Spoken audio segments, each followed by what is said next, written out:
अक्सर देखा गया है कि हम लोगों को तब एहसास हमारी गलती का होता है जब हमारे माँ बाप पर पड़ती है। हमारे माँ बाप पर पड़ती है मतलब कि मेरे माँ बाप हों या मेरे ननद के माता पिता हों, सब एक समान होते हैं। मेरे माता पिता में और मेरे ननद के माता पिता में कोई भी ममता का अंतर नहीं होता। ममता सिर्फ एक ही होती है और एक ही पहलू से ही देखा जाता है, दो पहलुओं से कभी नहीं देखा जाता। नमस्कार साथियों, मैं एमपी से रंजना पांडे। आज ऐसे ही एक छोटी सी वक्तव्य बता रहे हैं कि जब हम लोगों को गलती होती है, हर इंसान से गलती होती है, लेकिन वो गलती का अतिशय नहीं करना चाहिए। अति कर दिए तो फिर उसका बहुत बुरा असर पड़ता, और अति के बाद हमें एहसास होता है कि हमने गलती की, और तब एहसास होता है जब हम पर पड़ती है। कहना चाहिए कि ऐसा ही एक खुशनुमा परिवार था। एक ही लौता बेटा था, एक लौता बेटा था। जो चाहता था वो उसकी मांगे पूरी होती थी।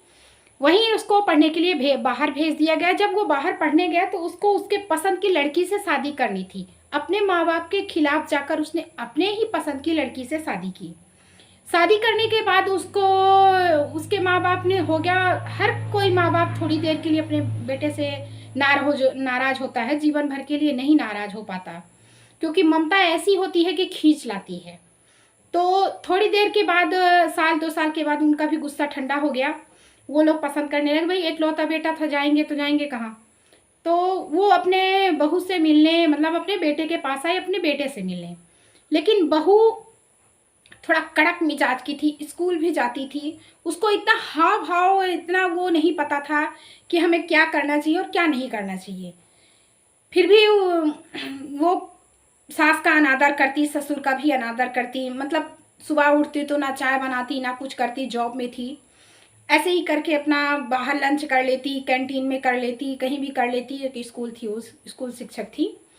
तो सास ससुर का ध्यान न रखती, उनको कड़वी कड़वी बातें सुनाती। आप क्यों आए हैं, मैं जैसी हूँ वैसी रहूँगी, मैं यहाँ से नहीं जाऊँगी, ऐसा वैसा करके उनको बोलती। वो सोचती थी कि अपने बेटे को लेने आए हैं, लेकिन ऐसा नहीं था, वो अपने बेटे से मिलने आए थे। ऐसा करती, मतलब उनको बहुत दुख होता है। वो सास से बर्तन धुलवाती, झाड़ू पोछा करवाती, बाई भी छुड़वा दी थी।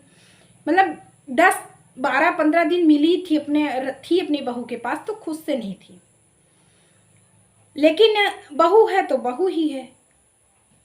ससुर ने देखा कि मेरी बहू मेरे पत्नी के साथ ऐसा व्यवहार कर रही है, सास नहीं समझ रही, माँ नहीं समझ रही। तो उसने कहा कि चलो हम लोग जहाँ थे वहीं ठीक है, चलो हम लोग वहीं चलते हैं।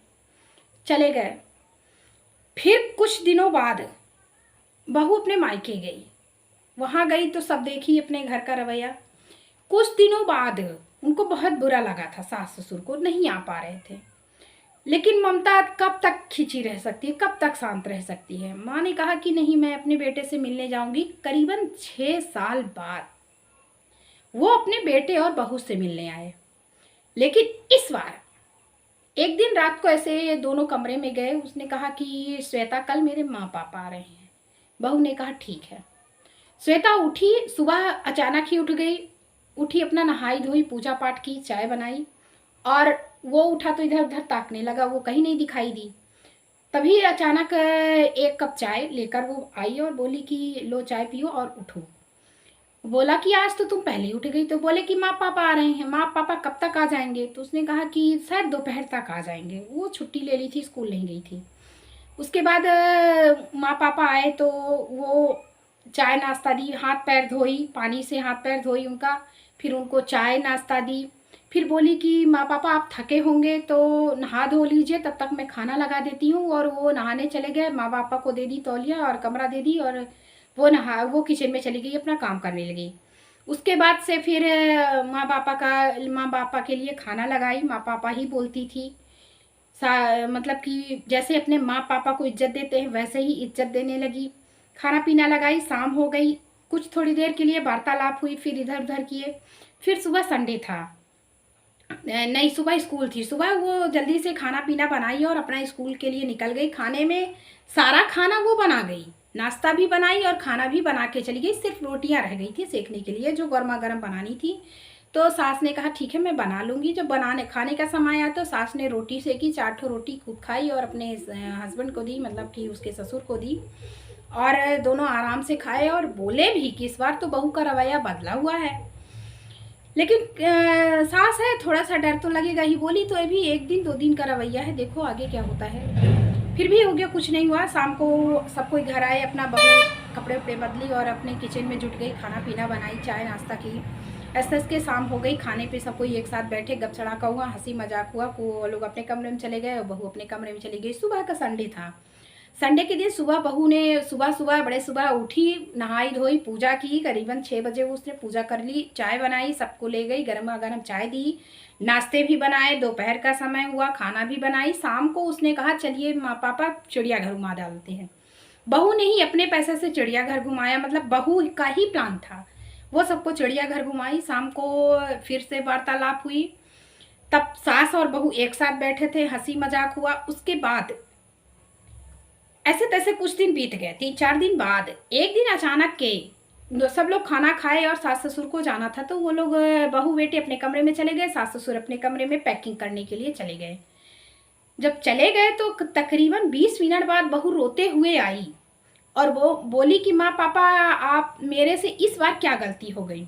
उन्होंने कहा कोई भी गलती नहीं हुई बेटा, आपसे कोई भी गलती नहीं हुई, आप रो क्यों रहे हो। तब उसने बताया कि नहीं, उसने कहा कि मुझे आप लोग पैकिंग करने लगे तो मुझे लगा कि आपसे हमसे कोई गलती हो गई। बोले नहीं, हमको घर जाना था, वहाँ भी देखना है। लेकिन ससुर से नहीं रहा गया। उसने पूछा कि बेटा आपसे इतना परिवर्तन कैसे हुआ।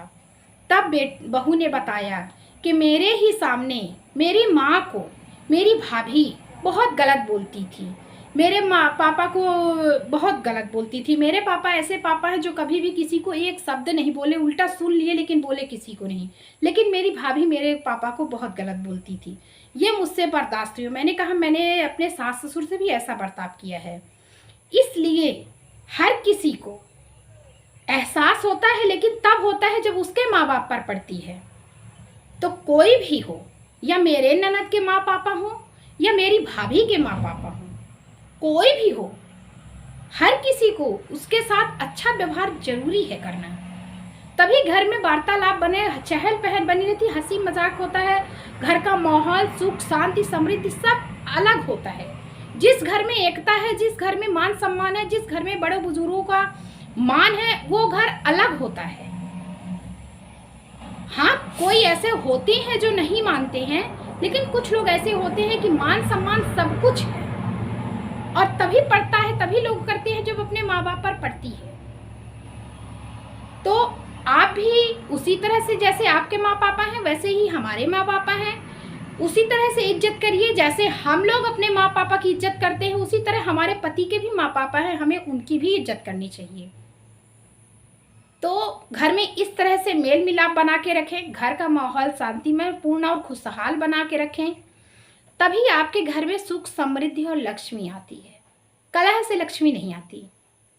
तो कलह रोकिए। आज की युवा पीढ़ी बहुत आगे निकल चुकी है और हर एक युवा पीढ़ी पढ़ी लिखी है, एक योग्य पीढ़ी है, संपूर्ण रूप से योग्य है। तो छोटी मोटी किचपिच से दूर रहिए। जैसे आपकी माँ वैसे आपकी सासू माँ, जैसे आपके पापा वैसे आपके पिताजी। सबका सम्मान करिए, सबका मान करिए, और ये आपका ही काम है, किसी और का नहीं। बस आज इतना ही कहना चाह रही थी। फिर मिलूंगी नेक्स्ट वीडियो में। वीडियो अच्छा लगे तो प्लीज़ लाइक शेयर और सब्सक्राइब जरूर करें, कमेंट जरूर दें।